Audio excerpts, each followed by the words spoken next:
In the Forests of the North by Jack London. A weary journey beyond the last scrubbed timber and straggling copses, into the heart of the barrens where the niggard North is supposed to deny the earth, are to be found great sweeps of forests and stretches of smiling land. But this the world is just beginning to know. The world's explorers have known it from time to time, but hitherto they have never returned to tell the world. The barrens, well, they are the barrens, the bad lands of the Arctic, the deserts of the Circle, the bleak and bitter home of the muskox and the lean plains wolf. So Avery Van Brunt found them, treeless and cheerless, sparsely clothed with moss and lichens, and altogether uninviting. At least so he found them till he penetrated to the white blank spaces on the map, and came upon undreamed-of rich spruce forests and unrecorded Eskimo tribes. It had been his intention, and his bid for fame, to break up these white blank spaces and diversify them with the black markings of mountain chains, sinks and basins, and sinuous river courses, and it was with added delight that he came to speculate upon the possibilities of timber belts and native villages. Avery Van Brunt, or in full distinction, Professor A. Van Brunt of the Geological Survey, was second in command of the expedition, and first in command of the sub-expedition which he had led on a side tour of some 1,000 miles up one of the branches of the Thelon, and which he was now leading into one of his unrecorded villages. At his back plodded 8 men, 2 of them French-Canadian voyageurs, and the remainder strapping Crees from Manitoba way. He, alone, was full-blooded Saxon, and his blood was pounding fiercely through his veins to the traditions of his race. Clive and Hastings, Drake and Raleigh, Hengist and Horsa walked with him. First of all men of his breed was he to enter this lone Northland village, and at the thought an exultancy came upon him, an exaltation, and his followers noted that his leg-weariness fell from him, and that he insensibly quickened the pace.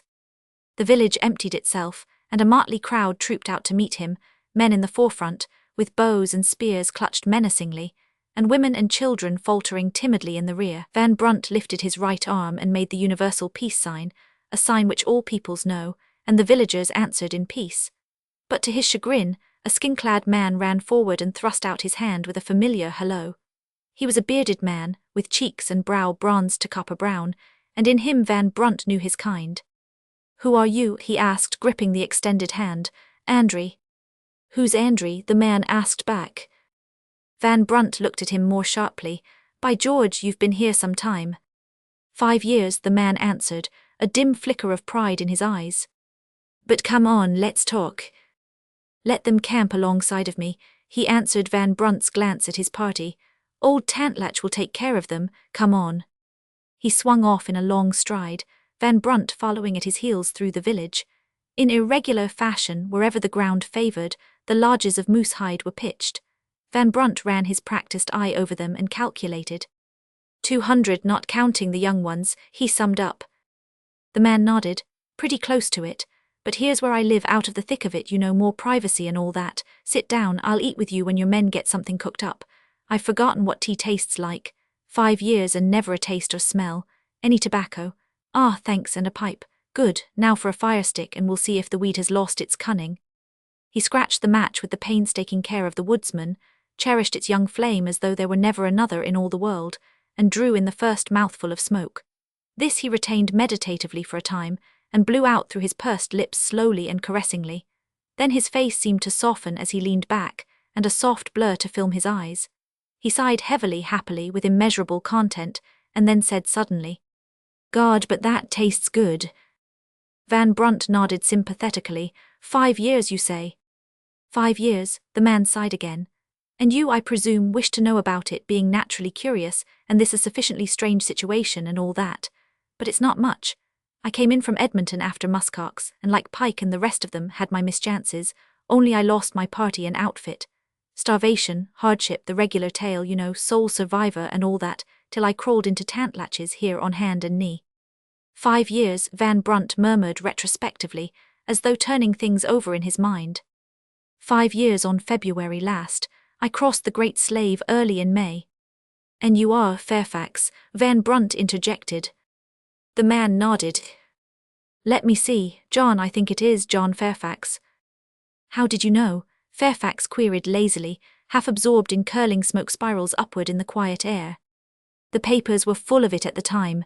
Prevanche." Prevanche. Fairfax sat up, suddenly alert. He was lost in the Smoke Mountains. Yes, but he pulled through and came out. Fairfax settled back again and resumed his smoke spirals. I am glad to hear it, he remarked reflectively. Prevanch was a bully fellow if he did have ideas about head straps, the beggar, and he pulled through. Well, I'm glad. 5 years, the phrase drifted recurrently through Van Brunt's thought, and somehow the face of Emily Southwaite seemed to rise up and take form before him. 5 years. A wedge of wildfowl honked low overhead, and at sight of the encampment veered swiftly to the north into the smouldering sun. Van Brunt could not follow them. He pulled out his watch. It was an hour past midnight. The northward clouds flushed bloodily, and rays of sombre red shot southward, firing the gloomy woods with a lurid radiance. The air was in breathless calm, not a needle quivered, and the least sounds of the camp were distinct and clear as trumpet calls. The Crees and voyageurs felt the spirit of it and mumbled in dreamy undertones, and the cook unconsciously subdued the clatter of pot and pan. Somewhere a child was crying, and from the depths of the forest, like a silver thread, rose a woman's voice in mournful chant. Oh, oh, oh, oh, ha, ha, ha, eh, oh, oh, oh, ha, ha. Van Brunt shivered and rubbed the backs of his hands briskly. And they gave me up for dead, his companion asked slowly. Well, you never came back, so your friends promptly forgot. Fairfax laughed harshly, defiantly. Why didn't you come out? Partly disinclination, I suppose, and partly because of circumstances over which I had no control. You see, Tantlatch here was down with a broken leg when I made his acquaintance, a nasty fracture, and I set it for him and got him into shape. I stayed some time, getting my strength back. I was the first white man he had seen, and of course I seemed very wise and showed his people no end of things, coached them up in military tactics among other things, so that they conquered the 4 other tribal villages, which you have not yet seen, and came to rule the land, and they naturally grew to think a good deal of me, so much so that when I was ready to go they wouldn't hear of it, were most hospitable in fact, put a couple of guards over me and watched me day and night. And then Tantlatch offered me inducements, in a sense inducements, so to say, and as it didn't matter much one way or the other, I reconciled myself to remaining. I knew your brother at Freiburg. I am Van Brunt. Fairfax reached forward impulsively and shook his hand. You were Billy's friend, eh? Poor Billy, he spoke of you often. Rum meeting place, though, he added, casting an embracing glance over the primordial landscape, and listening for a moment to the woman's mournful notes. Her man was clawed by a bear and she's taking it hard. Beastly life, Van Brunt grimaced his disgust. I suppose after 5 years of it civilization will be sweet. What do you say? Fairfax's face took on a stolid expression. Oh, I don't know. At least they're honest folk and live according to their lights. And then they are amazingly simple. No complexity about them, no 1,001 subtle ramifications to every single emotion they experience. They love, fear, hate, are angered or made happy in common, ordinary and unmistakable terms. It may be a beastly life, but at least it is easy to live. No philandering, no dallying. If a woman likes you, she'll not be backward in telling you so. If she hates you, she'll tell you so, and then, if you feel inclined, you can beat her. But the thing is, she knows precisely what you mean, and you know precisely what she means. No mistakes, no misunderstandings. It has its charm after civilization's fitful fever. Comprehend? No, it's a pretty good life, he continued after a pause. Good enough for me, and I intend to stay with it. Van Brunt lowered his head in a musing manner, and an imperceptible smile played on his mouth. No philandering, no dallying, no misunderstanding. Fairfax also was taking it hard, he thought, just because Emily Southwaite had been mistakenly clawed by a bear. And not a bad sort of a bear either, was Carlton Southwaite. But you are coming along with me, Van Brunt said deliberately. No, I'm not. Yes, you are. Life's too easy here, I tell you. Fairfax spoke with decision. I understand everything and I am understood. Summer and winter alternate like the sun flashing through the palings of a fence. The seasons are a blur of light and shade, and time slips by and life slips by, and then, a wailing in the forest and the dark. Listen. He held up his hand, and the silver thread of the woman's sorrow rose through the silence and the calm. Fairfax joined in softly. Oh, oh, oh, ha ha ha, oh, oh, oh, ha ha, he sang.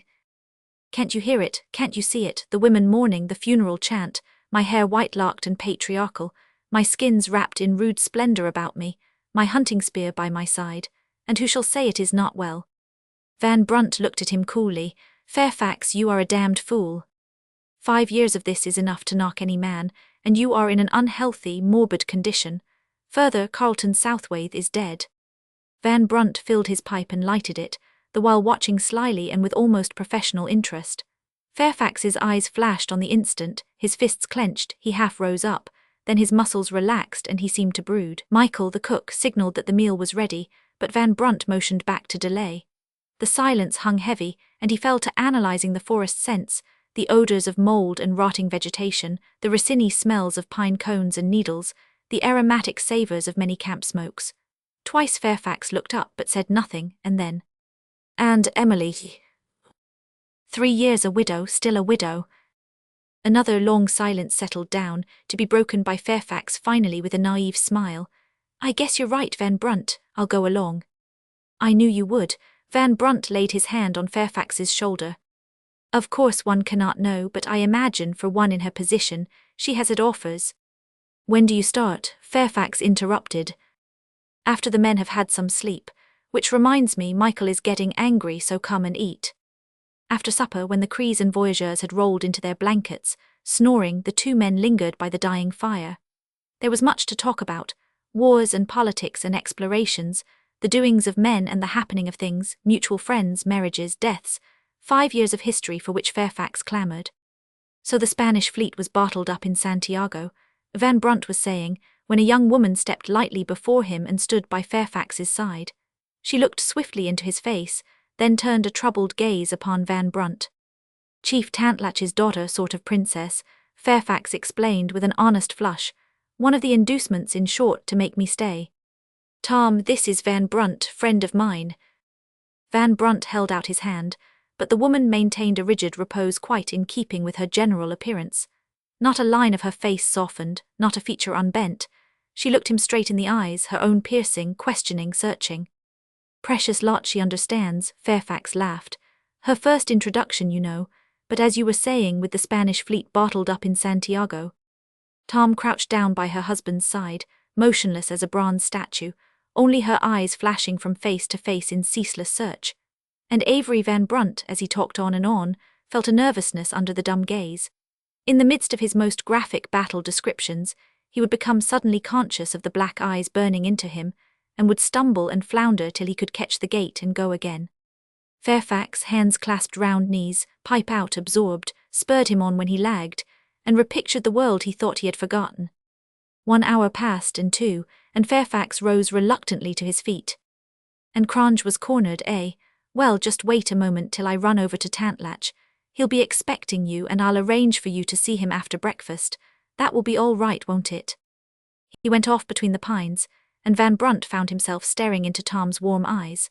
5 years, he mused, and she can't be more than 20 now. A most remarkable creature. Being Eskimo, she should have a little flat excuse for a nose, and lo, it is neither broad nor flat but aquiline, with nostrils delicately and sensitively formed as any fine ladies of a whiter breed. The Indian strain somewhere, be assured, Avery Van Brunt. And Avery Van Brunt, don't be nervous, she won't eat you. She's only a woman, and not a bad-looking one at that. Oriental rather than aborigine. Eyes large and fairly wide apart with just the faintest hint of Mongol obliquity. Tom, you're an anomaly. You're out of place here among these Eskimos, even if your father is one. Where did your mother come from, or your grandmother? And Tom, my dear, you're a beauty, a frigid, frozen little beauty with Alaskan lava in your blood, and please don't look at me that way." He laughed and stood up. Her insistent stare disconcerted him. A dog was prowling among the grub sacks. He would drive it away and place them into safety against Fairfax's return, but Tom stretched out a detaining hand and stood up facing him. "You," she said, in the Arctic tongue which differs little from Greenland to Point Barrow. "You." And the swift expression of her face demanded all for which you stood: his reason for existence, his presence there, his relation to her husband, everything. "Brother," he answered in the same tongue with a sweeping gesture to the south. "Brothers we be, your man and I." She shook her head. "It is not good that you be here. After one sleep I go." "And my man?" she demanded with tremulous eagerness. Van Brunt shrugged his shoulders. He was aware of a certain secret shame, of an impersonal sort of shame, and an anger against Fairfax. And he felt the warm blood in his face as he regarded the young savage. She was just a woman. That was all, a woman. The whole sordid story over again, over and over again, as old as Eve and young as the last new love light. My man, my man, my man. She was reiterating vehemently, her face passionately dark, and the ruthless tenderness of the eternal woman, the mate woman, looking out at him from her eyes. Tom, he said gravely in English, you were born in the Northland forest, and you have eaten fish and meat, and fought with frost and famine, and lived simply all the days of your life. And there are many things, indeed not simple, which you do not know and cannot come to understand. You do not know what it is to long for the flesh parts afar, you cannot understand what it is to yearn for a fair woman's face. And the woman is fair, Tom, the woman is nobly fair. You have been woman to this man, and you have been your all, but your all is very little, very simple. Too little and too simple, and he is an alien man. Him you have never known, you can never know. It is so ordained. You held him in your arms, but you never held his heart, this man with his blurring seasons and his dreams of a barbaric end. Dreams and dream dust, that is what he has been to you. You clutched at form and gripped shadow, gave yourself to a man embedded with the wraith of a man. In such manner of old did the daughters of men whom the gods found fair. And Tom, I should not like to be John Fairfax in the night watches of the years to come, in the night watches when his eyes shall see, not the sun-gloried hair of the woman by his side, but the dark tresses of a mate forsaken in the forests of the north. Though she did not understand, she had listened with intense attention, as though life hung on his speech, but she caught at her husband's name and cried out in Eskimo, "Yes, yes, Fairfax, my man. Poor little fool, how could he be your man?"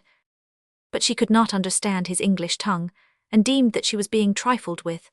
The dumb, insensate anger of the mate woman flamed in her face, and it almost seemed to the man as though she crouched panther-like for the spring. He cursed softly to himself, and watched the fire fade from her face, and the soft, luminous glow of the appealing woman spring up, of the appealing woman who forgoes strength, and panoplies herself wisely in her weakness. "He is my man," she said gently. "Never have I known other, it cannot be that I should ever know other, nor can it be that he should go from me." "Who has said he shall go from thee?" he demanded sharply, half in exasperation, half in impotence. "It is for thee to say he shall not go from me," she answered softly, a half-sob in her throat. Van Brunt kicked the embers of the fire savagely and sat down. "It is for thee to say, he is my man, before all women he is my man. Thou art big, thou art strong, and behold I am very weak. See, I am at thy feet, it is for thee to deal with me, it is for thee. Get up," he jerked her roughly erect and stood up himself. "Thou art a woman, wherefore the dirt is no place for thee nor the feet of any man." "He is my man." "Then Jesus forgive all men," Van Brunt cried out passionately. "He is my man," she repeated monotonously, beseechingly. "He is my brother," he answered. "My father is Chief Tantlatch. He is a power over 5 villages. I will see that the 5 villages be searched for thy choice of all maidens, that thou mayest stay here by thy brother, and dwell in comfort. After one sleep I go. And my man, thy man comes now, behold." From among the gloomy spruces came the light caroling of Fairfax's voice. As the day is quenched by a sea of fog, so his song smote the light out of her face. "It is the tongue of his own people," she said, "the tongue of his own people." She turned with the free movement of a lithe young animal and made off into the forest. "It's all fixed," Fairfax called as he came up. "His Regal Highness will receive you after breakfast." "Have you told him?" Van Brunt asked. "No, nor shall I tell him till we're ready to pull out." Van Brunt looked with moody affection over the sleeping forms of his men. "I shall be glad when we are 100 leagues upon our way," he said. Tom raised the skin flap of her father's lodge. 2 men sat with him, and the 3 looked at her with swift interest, but her face betokened nothing as she entered and took seat quietly without speech. Tantlatch drummed with his knuckles on a spear heft across his knees, and gazed idly along the path of a sun-ray, which pierced a lacing hole and flung a glittering track across the murky atmosphere of the lodge. To his right, at his shoulder, crouched Chugangat the shaman. Both were old men, and the weariness of many years brooded in their eyes. But opposite them sat Keen, a young man and chief favourite in the tribe. He was quick and alert of movement, and his black eyes flashed from face to face in ceaseless scrutiny and challenge. Silence reigned in the place. Now and again camp noises penetrated, and from the distance, faint and far like the shadows of voices, came the wrangling of boys in thin, shrill tones.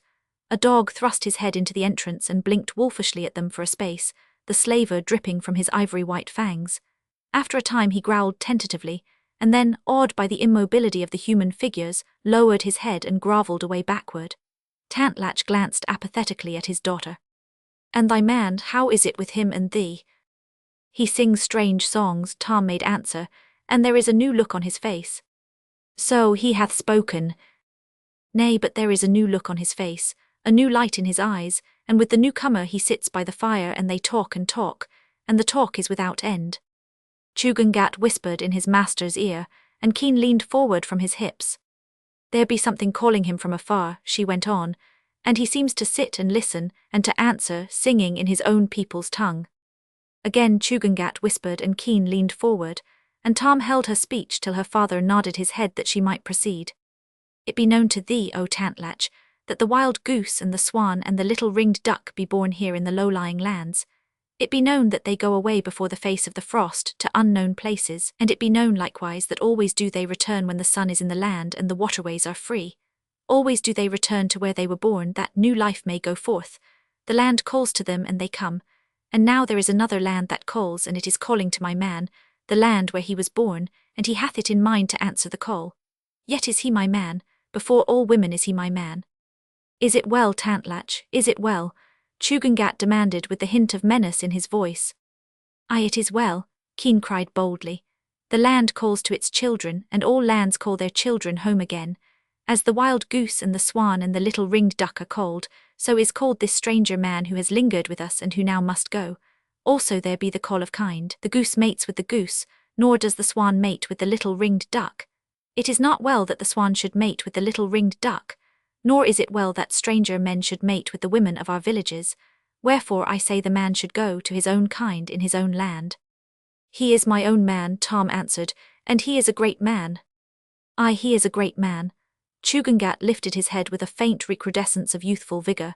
He is a great man, and he put strength in thy arm, O Tantlach, and gave thee power, and made thy name to be feared in the land, to be feared and to be respected. He is very wise, and there be much profit in his wisdom. To him are we beholden for many things. For the cunning in war and the secrets of the defence of a village and a rush in the forest, for the discussion in council and the undoing of enemies by word of mouth and the hard-sworn promise, for the gathering of game and the making of traps and the preserving of food, for the curing of sickness and mending of hurts of trail and fight. Thou, Tantlach, wert a lame old man this day, were it not that the stranger man came into our midst and attended on thee. And ever, when in doubt on strange questions, have we gone to him, that out of his wisdom he might make things clear, and ever has he made things clear. And there be questions yet to arise and needs upon his wisdom yet to come, and we cannot bear to let him go. It is not well that we should let him go. Tantlach continued to drum on the spear haft, and gave no sign that he had heard. Tom studied his face in vain, and Chugungat seemed to shrink together and droop down as the weight of years descended upon him again. No man makes my kill. Keen smote his breast a valorous blow. I make my own kill. I am glad to live when I make my own kill. When I creep through the snow upon the great moose I am glad. And when I draw the bow so with my full strength and drive the arrow fierce and swift and to the heart I am glad. And the meat of no man's kill tastes as sweet as the meat of my kill. I am glad to live, glad in my own cunning and strength, glad that I am a doer of things for myself. Of what other reason to live than that? Why should I live if I delight not in myself and the things I do? And it is because I delight and am glad that I go forth to hunt and fish, and it is because I go forth to hunt and fish that I grow cunning and strong. The man who stays in the lodge by the fire grows not cunning and strong. He is not made happy in the eating of my kill, nor is living to him a delight. He does not live. And so I say it is well this stranger man should go. His wisdom does not make us wise. If he be cunning, there is no need that we be cunning. If need arise, we go to him for his cunning. We eat the meat of his kill, and it tastes unsweet. We merit by his strength, and in it there is no delight. We do not live when he does our living for us. We grow fat and like women, and we are afraid to work, and we forget how to do things for ourselves. Let the man go, O Tantlach, that we may be men. I am Keen a man, and I make my own kill. Tantlach turned a gaze upon him in which seemed the vacancy of eternity. Keen waited the decision expectantly, but the lips did not move, and the old chief turned toward his daughter. That which be given cannot be taken away, she burst forth. I was but a girl when this stranger man, who is my man, came among us, and I knew not men or the ways of men, and my heart was in the play of girls, when thou, Tantlach, thou and none other, didst call me to thee and press me into the arms of the stranger man. Thou and none other, Tantlach, and as thou didst give me to the man, so didst thou give the man to me. He is my man. In my arms has he slept, and from my arms he cannot be taken. It were well, O Tantlach, Keen followed quickly with a significant glance at Tom, it were well to remember that that which be given cannot be taken away. Chugangat straightened up. Out of thy youth, Keen, come the words of thy mouth. As for ourselves, O Tantlach, we be old men and we understand. We, too, have looked into the eyes of women and felt our blood go hot with strange desires, but the years have chilled us, and we have learned the wisdom of the counsel, the shrewdness of the cool head and hand, and we know that the warm heart be overwarm and prone to rashness. We know that Keen found favour in thy eyes. We know that Tom was promised him in the old days when she was yet a child. And we know that the new days came, and the stranger man, and that out of our wisdom and desire for welfare was Tom lost to Keen and the promise broken. The old shaman paused and looked directly at the young man. And be it known that I, Chugangat, did advise that the promise be broken. Nor have I taken other woman to my bed, Keen broke in, and I have builded my own fire and cooked my own food and ground my teeth in my loneliness. Chugangat waved his hand that he had not finished. I am an old man and I speak from understanding. It be good to be strong and grasp for power. It be better to forgo power that good come out of it. In the old days I sat at thy shoulder, Tantlach, and my voice was heard over all in the council, and my advice taken in affairs of moment, and I was strong and held power. Under Tantlach I was the greatest man. Then came the stranger man, and I saw that he was cunning and wise and great. And in that he was wiser and greater than I, it was plain that greater profit should arise from him than from me. And I had thy ear, Tantlach, and thou didst listen to my words, and the stranger man was given power and place, and thy daughter, Tom. And the tribe prospered under the new laws in the new days, and so shall it continue to prosper with the stranger man in our midst. We be old men, we too, O Tantlach, thou and I, and this be an affair of head, not heart. Hear my words, Tantlach. Hear my words, the man remains. There was a long silence. The old chief pondered with the massive certitude of God, and Chugangat seemed to wrap himself in the mists of a great antiquity. Keen looked with yearning upon the woman, and she, unnoting, held her eyes steadfastly upon her father's face. The wolf dog shoved the flap aside again, and plucking courage at the quiet, wormed forward on his belly. He sniffed curiously at Tom's listless hand, cocked ears challengingly at Chugangat, and hunched down upon his haunches before Tantlach. The spear rattled to the ground, and the dog, with a frightened yell, sprang sideways, snapping in midair, and on the second leap cleared the entrance. Tantlach looked from face to face, pondering each one long and carefully. Then he raised his head with rude royalty and gave judgment in cold and even tones. The man remains. Let the hunters be called together. Send a runner to the next village with word to bring on the fighting men. I shall not see the newcomer. Do thou, Chugangat, have talk with him. Tell him he may go at once if he would go in peace. And if fight there be, kill, kill, kill to the last man. But let my word go forth that no harm befall our man, the man whom my daughter hath wedded. It is well. Chugangat rose and tottered out. Tom followed, but as Keen stooped to the entrance the voice of Tantlach stopped him. Keen, it were well to hearken to my word. The man remains, let no harm befall him. Because of Fairfax's instructions in the art of war, the tribesmen did not hurl themselves forward boldly and with clamour. Instead, there was great restraint and self-control, and they were content to advance silently, creeping and crawling from shelter to shelter. By the river bank and partly protected by a narrow open space, crouched the Crees and voyageurs. Their eyes could see nothing, and only in vague ways did their ears hear, but they felt the thrill of life which ran through the forest, the indistinct, indefinable movement of an advancing host. Damn them, Fairfax muttered, they've never faced powder but I taught them the trick. Avery Van Brunt laughed, knocked the ashes out of his pipe, and put it carefully away with the pouch, and loosened the hunting knife in its sheath at his hip. Wait, he said, we'll wither the face of the charge and break their hearts. They'll rush scattered if they remember my teaching. Let them, magazine rifles were made to pump, we'll good first blood. Extra tobacco, loon. Loon, a Cree, had spotted an exposed shoulder, and with a stinging bullet apprised its owner of his discovery. If we can tease them into breaking forward, Fairfax muttered, if we can only tease them into breaking forward. Van Brunt saw a head peer from behind a distant tree, and with a quick shot sent the man sprawling to the ground in a death struggle. Michael potted a third, and Fairfax and the rest took a hand, firing at every exposure and into each clump of agitated brush. In crossing one little swale out of cover, 5 of the tribesmen remained on their faces, and to the left, where the covering was sparse, a dozen men were struck. but they took the punishment with sullen steadiness, coming on cautiously, deliberately, without haste and without lagging. 10 minutes later, when they were quite close, all movement was suspended, the advance ceased abruptly, and the quietness that followed was portentous, threatening. Only could be seen the green and gold of the woods, and undergrowth, shivering and trembling to the first faint puffs of the day wind. The wan white morning sun mottled the earth with long shadows and streaks of light. A wounded man lifted his head and crawled painfully out of the swale, Michael following him with his rifle, but forbearing to shoot. A whistle ran along the invisible line from left to right, and a flight of arrows arched through the air. "Get ready," Van Brunt commanded, a new metallic note in his voice. "Now." They broke cover simultaneously, the forest heaved into sudden life. A great yell went up, and the rifles barked back sharp defiance. Tribesmen knew their deaths in mid-leap, and as they fell their brothers surged over them in a roaring, irresistible wave.